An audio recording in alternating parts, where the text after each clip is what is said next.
दोस्तों 307 के जो मामले होते हैं आईपीसी 307 के, जिसे आप अटेम्प्ट टू मर्डर बोलते हैं या कई लोग इसे हाफ मर्डर भी बोलते हैं। हालांकि हाफ मर्डर जैसा कोई वर्ड होता नहीं है। अटेम्प्ट टू मर्डर आईपीसी 307 में आसानी से बेल नहीं होती। सालों साल आप कोर्ट के चक्कर काटते हैं, फिर भी आपकी बेल नहीं हो पाती। ये डिपेंड करता है कि किस तरह से जो अटैक किया गया या वार किया गया किसी भी व्यक्ति पर, कितनी उसे चोट आई, किस तरह से चोट पहुंचाई गई, किस हथियार का इस्तेमाल किया गया, और जो 3 बातें होती हैं हमेशा क्राइम करने में, इंटेंशन, प्रिपरेशन और अटेम्प्ट, किस तरह से प्रूव हो पाए, ये सब चीजें भी देखी जाती हैं। 307 एक ऐसा आईपीसी का सेक्शन है जिसके अंदर की काफी कुछ समझने के लिए चीजें हैं, क्योंकि इसमें जरूरी नहीं, जैसे कि आप 326 में देखते हो कि जहां पर किसी को बहुत मारा पीटा गया, 20 दिन से ज्यादा वो व्यक्ति उठ नहीं सकता, किसी भी हॉस्पिटल में एडमिट है या घर पर ही बेडेड है, यहाँ पर तो किसी को मारा, पर यहाँ 307 में सिर्फ किसी को अटेम्प्ट ही कर दिया पर वो आदमी बच गया, उसे चोट नहीं लगी, ऐसे में भी 307 के तहत मुकदमा दर्ज हो जाता है और मामला उम्र कैद तक का है और उम्र कैद से फांसी तक जा सकता है। अब मैं आपको बताऊंगा कि 307 में बेल क्यों नहीं होती और बेल आप किस तरह से ले पाएंगे, क्या उसके रीजंस हैं, और भी काफी कुछ आज हम जानेंगे आईपीसी 307 के बारे में। ज्यादा कुछ जानने के लिए दोस्तों बने रहिए हमारे इस वीडियो के साथ। नमस्कार दोस्तों, स्वागत करता हूं फिर एक बार आप सभी का अपने इस यूट्यूब चैनल पर, जिसका नाम है फाइट फॉर ट्रू। मेरा नाम है वीरेंद्र वर्मा। जैसा आप सभी जानते हैं, हम इसी तरह की लीगल अवेयरनेस की वीडियोस आपके लेकर आते हैं और आपको बनाते हैं कानूनी जानकार। दोस्तों अक्सर ऐसा देखा गया है कि जब भी किसी पर आईपीसी 307 का मुकदमा दर्ज होता है तो ऐसे मामलों में जल्दी से बेल नहीं होती। बेल के लिए आप सेशंस कोर्ट जाते हो, हाई कोर्ट जाते हो, सुप्रीम कोर्ट जाते हो, फिर भी बेल नहीं मिल पाती और आप वापस आते हो। हमसे एक हमारे व्यूअर ने पूछा था कि सर इसमें तो सिर्फ लाइफ टाइम इम्प्रिजनमेंट का ही प्रावधान है, मतलब सिर्फ उम्र कैद का प्रावधान है, तो इसमें डेथ का प्रावधान कैसे बन गया? उसके बारे में मैं आपको बताऊंगा। 307 में काफी सारे ऐसे इंग्रेडिएंट्स होते हैं जहां पर कि 307 नहीं लगता पर फिर भी 307 लगा दिया जाता है। और कब 307 ही लगेगा, क्योंकि सिर्फ प्लानिंग करना, सिर्फ प्रिपरेशन कर लेने से 307 नहीं लग जाता, उसके ऊपर एक्ट भी करना पड़ता है। कई बार ऐसा भी देखा गया कि मामला था 307 का और आप बोलते हैं कि नहीं, थोड़ी सी खरोच आई है या थोड़ी सी चोट लगी है, तो ऐसे में 307 में मुकदमा दर्ज नहीं होना चाहिए।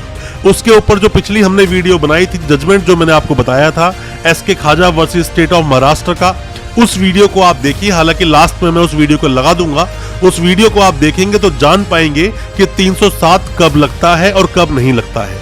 307 का जो मुकदमा होता है, जिसे आप बोलते हो अटेम्प्ट टू मर्डर या जान से मारने की कोशिश, जिसकी सजा 10 साल से लेकर उम्र कैद तक होती है, फांसी भी दी जाती है। अगर किसी व्यक्ति को उम्र कैद की सजा दी गई है, वो जेल में बंद है और अभी उसने फिर से वही अपराध कर दिया, तो ऐसे में फांसी भी दी जा सकती है। इम्प्रिजनमेंट फॉर लाइफ, जो उम्र कैद की सजा है, वहां तक सजा देने का प्रावधान है 307 में। नॉन बेलेबल ये ऑफेंस होता है, मतलब कि सीधा पुलिस आपको अरेस्ट कर सकती है, इसमें वारंट दिखाने की जरूरत नहीं है। नॉन कंपाउंडेबल है, कंपाउंड नहीं कर सकते। आप सोचो कि हम दोनों बैठकर रजामंदी कर लें और जाकर बेल ले लें या केस खत्म कर दें, ऐसा नहीं होगा। कुछ केसेस में ऐसा हो सकता है बट सब में ऐसा नहीं होता। सेशन ट्रायल होता है, मतलब कि जैसे आप देखते हो कई सारे मुकदमों के अंदर नीचे जो मजिस्ट्रेट साहब है वो उसका ट्रायल चला रहे होते हैं, बट ऐसा इसमें नहीं होता। इसमें सेशन कोर्ट ही ट्रायल चलाएंगे, बाद में आप हाई कोर्ट, सुप्रीम कोर्ट तक आप जा सकते हो, वो डिपेंड करता है केस टू केस।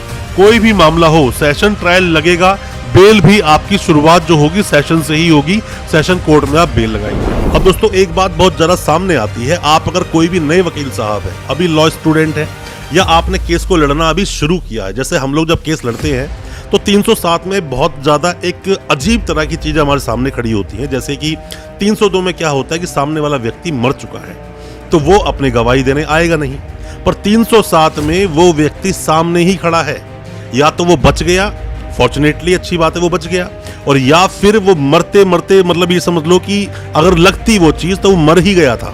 ऐसे मामलों में खुद अपनी गवाही देने के लिए वो सामने खड़ा है।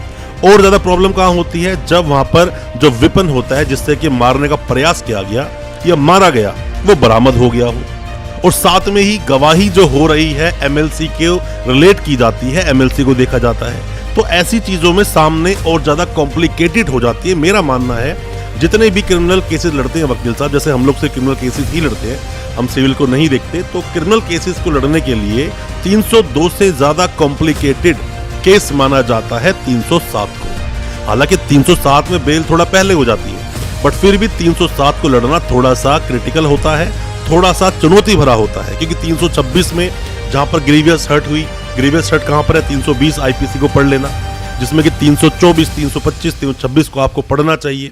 323 तो यह स्टैंड ही नहीं करता कि थाने से आपकी बेल हो जाती है।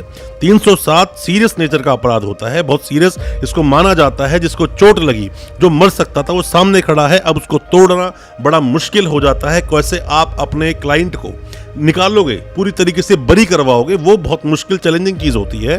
और ऐसे ही केस को ले लेना, फाइट करना शुरू कर देना, सामने वाले की जिंदगी दांव पर लगाई जा सकती है अगर सामने वाले वकील साहब ने पहले इस तरह के मुकदमे ना लड़े हों या ऐसे मामलों में पहले अच्छे से अपनी तैयारी ना की हो। हालांकि 307 जैसे सीरियस मामलों में भी ऐसा देखा गया है कि कई मामलों में एफआईआर क्वैश हो जाती है हाईकोर्ट जाने के बाद। वहां देखा जाता है दोनों पार्टीज क्या बोलना चाहती हैं। जो पहले वाली पार्टी थी उसको कितनी चोट आई, कैसे चोट आई, या वो बच गया तो सर्कमस्टांसेस क्या थे, ये सब देखे जाते हैं। पर फिर भी एफआईआर को क्वैश कराया जा सकता है। जरूरी नहीं कि आप 8-10 साल 5 साल तक केस लड़े ही, इसको भी आप क्वैश करा सकते हैं। डिपेंड करता है आपके वकील साहब किस तरह से उस केस को कोर्ट में प्रेजेंट कर रहे हैं। दोस्तों 307 आईपीसी के मामले में चोट से ज्यादा आपको इरादा देखना चाहिए। इंटेंशन क्या थी, इरादा देखा जाता है। मान लो किसी सामने वाले को चोट मारी गई, अब इरादा चोट मारने का ही था या नहीं, या क्या उसका इरादा था, ये सब देखा जाता है। बहुत जरूरी होती है चीज देखनी। अगर ये चीजें आप नहीं देखोगे, केस को जाके ऐसे ही आप प्रेजेंट करोगे तो केस को हार सकते हो, सामने वाले को सजा हो सकती है। इंटेंशन को दिखाना पड़ता है, उसकी इंटेंशन क्या थी जिसने ये अपराध कारित किया। अब यहाँ पर एक सवाल और आता है कि सर हमने बेल लगाई थी, सेशंस कोर्ट में लगाई, हाई कोर्ट में लगाई, अब क्या दोबारा हम सेशंस कोर्ट में बेल लगा सकते हैं? आप बिल्कुल बेल लगा सकते हैं। अगर कोई भी सर्कमस्टांसेस चेंज हुए हैं या कोई भी बदलाव आया है आपके केस में, तो ऐसे मामलों में जाकर आप बिल्कुल बेल लगा सकते हैं, आपकी बेल हो सकती है। पर जैसा मैंने आपको बताया कि 307 के मामलों में आसानी से, जल्दी से बेल होती नहीं है। चार्जशीट लगती है, चार्जशीट को पूरा आपके वकील साहब द्वारा पढ़ा जाता है, पूरे फैक्ट को जाना जाता है, सब कुछ जानने के बाद, पूरी तरह से प्रिपेयर होने के बाद ही वो बेल लगाते हैं। ऐसे मामलों में कई बार देखा गया जो एक्सपीरियंस्ड वकील होते हैं वही आपकी आसानी से बेल करा पाते हैं, वरना तो बेल भी आसानी से आपकी नहीं होगी। दोस्तों होता क्या है कि डायरेक्ट इन्वॉल्वमेंट भी देखी जाती है कि डायरेक्ट इन्वॉल्वमेंट कैसी है। मतलब कि डायरेक्ट रूप से उसी ने मारा है, क्योंकि 90 डेज में चार्जशीट लगेगी, चार्जशीट के बाद ही चीजें क्लियर हो पाएंगी। कस्टडी को देखा जाता है, कितने समय की कस्टडी वो सामने वाला व्यक्ति जो एक्यूज है वो काट चुका है, कितने टाइम से वो जेल में है, ये भी देखा जाता है जब किसी को बेल दी जाती है। साथ में ही इंजरी देखी जाती है, कितनी इंजरी सामने वाले को आई है, जो विक्टिम है, जिस चोट लगी है, कितनी इंजरी आई है, उसे कितना उसका लॉस हुआ है, कितनी उसे हानि हुई है, इन चीजों को भी देखा जाता है। कस्टडी बहुत महत्वपूर्ण रोल प्ले करती है। कई लोग तो ऐसे भी हैं जिनका पूरा ट्रायल चल जाता है और सीधा अंदर बैठे बैठे ही सजा बुल जाती है, बट उनको बेल नहीं मिल पाती। ऐसे भी कई सारे केसेस होते हैं। तो आपको अगर बेल लेनी है अपने केस में, तो आप सबसे पहले देखें कस्टडी कितनी हो चुकी है, कितनी सीरियस वो इंजरी है, चार्जशीट लगी है कि नहीं लगी है, बेल आपने कहां लगाई है, सेशंस कोर्ट लगाए, हाई कोर्ट लगाए, ना हो तो सुप्रीम कोर्ट भी जाएं, आप जा सकते हैं। आप बेल मांगेंगे तो बेल आपको मिल सकती है। जैसा मैंने आपको पहले भी बताया है कि 302 आईपी से ज्यादा सीरियस होता है 307 आईपीसी, क्योंकि 307 में जिसको चोट लगी वो सामने खड़ा है आपके अगेंस्ट गवाही देने के लिए, और ऐसे में आपको सजा हो ही जाती है। ऐसे में अच्छे वकील साहब का मार्गदर्शन अगर आपके साथ में होगा तो मेरा मानना है बरी भी हो पाएंगे, आपकी बेल भी हो पाएगी, और साथ में ही काफी सारे जजमेंट्स पर जो हम वीडियोस लेकर आते हैं, अगर उन वीडियोस को भी अगर आप लगातार देख रहे हैं तो काफी हद तक आपको उसके लिए जानकारी मिलती है। दोस्तों किसी को भी बेल देना, जब शुरू में कोई इंसान पकड़ा जाता है, अभी सजा उसको नहीं बुली है, तो कहा जाता है जो मामले होते हैं ना ही वो प्यूनिटिव होते हैं ना ही वो प्रिवेंटिव होते हैं। मतलब कि सजा नहीं दी जा रही है अभी तो बेल आपको मिलनी चाहिए जब आपका केस डिसाइड हो जाएगा कि आप कन्विक्ट कर दिए गए हैं या एक्यूटेल कर दिए गए हैं, जबकि बात अलग होती है। तो बेल आप ले सकते हैं, बेल आपको मिल सकती है, बेल आपको लगानी चाहिए। अब मान लो 307 के तहत 307 आईपीसी के तहत आप पर मुकदमा दर्ज हो गया, तो ये जो लाइफ इंप्रिजनमेंट है डेथ में कब कन्वर्ट हो जाएगा वो समझिए। पहले आप इसमें 3 तरह के मेजरली जो प्रावधान बताए गए हैं सजा के लिए, उन तीनों को आप समझिए। सबसे पहले आता है 10 साल तक की सजा या फिर फाइन। ये कब होगा कि मान लीजिए किसी को मारने की कोशिश तो की बट खरोच तक उसको नहीं आई, जैसे कि गोली चलाई मतलब गोली भी ऐसा नहीं कि उसी को चलाई, बल्कि गोली चलाई बस वो बच गया, पर वहां पे आपने दिखाया कि इरादा नहीं था, तो ऐसे मामलों में 10 साल प्लस फाइन तक के मामलों में छोड़ा जा सकता है। और कब हो जाएगा 10 साल तक का और लाइफ इंप्रिजनमेंट कब तक मिलेगी इसमें? मान लीजिए किसी व्यक्ति को मारा गया और इंटेंशन थी मारने की, उसको चोट आ गई है, जहां चोट आ गई तो वहां पर 10 साल से लेकर उम्र कैद तक की सजा का प्रावधान है। अगर चोट आ गई है, चोट नहीं आई है तो 10 साल से लेकर फाइन तक का प्रावधान है। अब कब डेथ में कन्वर्ट होगा वो भी समझ लो।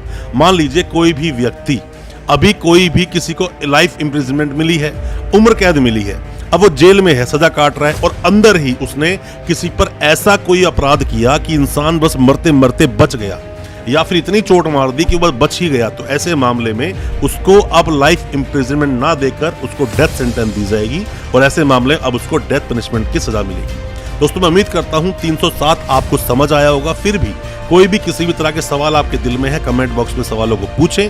क्या हमसे जानना चाहते हैं, अपने इस बातों को रखें। हो सकता है हमारे के सजेशन से आप अपने केस से बाहर निकल सकें। और कोई भी हमसे सलाह चाहते हैं तो आप हमें व्हाट्सएप भी कर सकते हैं, हम आपको उसके रिप्लाई जरूर करेंगे। और हमारी वीडियो आपको अच्छी लगी हो, ज्यादा से ज्यादा अपने दोस्तों, परिजन, परिवार में शेयर करें ताकि वो भी अपने आप को कानूनी जानकार बना सके। और हमारे चैनल को अभी सब्सक्राइब करें, साथ में लगा बेल आइकन जरूर दबा दें ताकि इसी तरह की लीगल अवेयरनेस की वीडियोस हम आपके लेकर आ सकें सबसे पहले। बहुत बहुत शुक्रिया, धन्यवाद हमारे इस वीडियो के साथ बने रहने के लिए।